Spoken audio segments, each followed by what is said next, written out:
Everyone, आज की इस वीडियो में हम बात करने वाले हैं एक एक्स लिंक्ड रिसेसिव डिजीज के बारे में जिसका नाम है हीमोफीलिया। इसको हम ब्लीडर डिजीज के नाम से भी जानते हैं और रॉयल डिजीज के नाम से भी जानते हैं। ब्लीडर डिजीज हम इसलिए बोलते हैं क्योंकि एक सिंपल सी इंजरी होने के बाद यहाँ पर ब्लड की क्लोटिंग नहीं हो पाती है, ब्लड बहता रहता है, ब्लड नहीं रुकता है, क्लोट नहीं हो पाता है ब्लड। क्योंकि दूसरा हम इसको रॉयल डिजीज इसलिए बोलते हैं क्योंकि ये रॉयल फैमिली में मिली, ठीक है ना। जो क्वीन विक्टोरिया है वो एक कैरियर थी, इस डिजीज का हीमोफिलिक कैरियर थी वो, और उन्होंने अपनी फैमिली में इस जीन को ट्रांसमिट किया, इनहेरिट किया है, ठीक है ना। इसलिए, और वो रॉयल फैमिली है इसलिए हम इसको रॉयल डिजीज के नाम से भी जानते हैं। दूसरी चीज बेटा, मैंने बोला कि एक एक्स लिंक्ड रिसेसिव डिजीज है, मतलब कि यहाँ पर क्या शो होगा, क्रिस क्रॉस इनहेरिटेंस शो होगा, ठीक है। यानी कि जो फादर होंगे, अगर फादर अफेक्टेड है तो उसकी ये जीन जो है उसकी डॉटर में जाएगा और डॉटर से फिर वो सन को जाएगा, ठीक है ना। यानी कि क्रिस क्रॉस इनहेरिटेंस यहाँ पर शो होता है।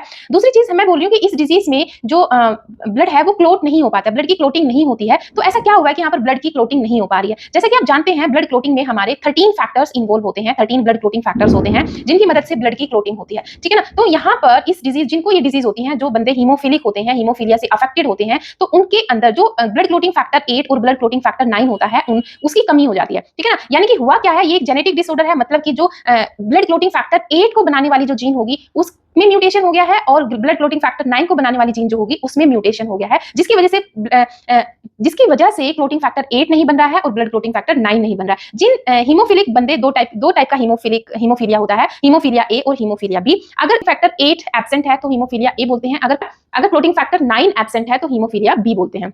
अब हुआ क्या है कि जो हमें नॉर्मल जो प्रोसीजर, जो कास्केड होता है ब्लड क्लोटिंग फैक्टर का, ब्लड क्लोटिंग का जो कास्केड होता है, नॉर्मली जो प्रोथ्रोम्बिन होती है, प्रोथ्रोम्बिन कन्वर्ट होती है थ्रोम्बिन में, ठीक है ना। और फिर थ्रोम्बिन से क्या बनता है, फाइब्रिनोजन एक्टिवेट करता है फाइब्रिन प्रोटीन को, और फाइब्रिन फाइनली ब्लड क्लोटिंग करवाती है, ठीक है ना। क्योंकि फाइबर्स होते हैं, वो फाइबर्स की हेल्प से ब्लड क्लोटिंग हो जाती है। लेकिन यहाँ पर इस केस में क्या हुआ है, जो प्रोथ्रोम्बिन है वो थ्रोम्बिन में ही कन्वर्ट नहीं हो पा रही है, थ्रोम्बिन ही नहीं बन पा रहा है। जब थ्रोम्बिन नहीं बनेगा तो आगे का कास्केड रुक गया ना। और प्रोथ्रोम्बिन से थ्रोम्बिन में अगर कन्वर्ट होना है तो उसके लिए हमें चाहिए ब्लड क्लोटिंग फैक्टर 8 और ब्लड क्लोटिंग फैक्टर 9 और भी कई सारे फैक्टर, ठीक है ना, जो इसमें इन्वॉल्व होते हैं, ठीक है। लेकिन यहाँ पर अगर जिस बंदे के अंदर क्लोटिंग फैक्टर 8 या 9 एब्सेंट हो जाते हैं तो उनके अंदर जो प्रोथ्रोम्बिन है वो थ्रोम्बिन में कन्वर्ट नहीं हो पाती है, जिसकी वजह से ब्लड की क्लोटिंग नहीं हो पाती है, ठीक है ना। तो ये इसके पीछे का रीजन है, मैकेनिज्म है हीमोफीलिया डिजीज का। इसका जो हम बोलेंगे किस तरीके से जो ब्लड क्लोटिंग कास्केड होता है उसको अफेक्ट करती है, ठीक है। तो इसी तरह हूँ कि आपको डिजीज समझ में आई होगी कि बेसिकली हीमोफीलिया में होता क्या है। चलो फिर मिलती हूँ आपको नेक्स्ट वीडियो में। Till then take care and bye bye.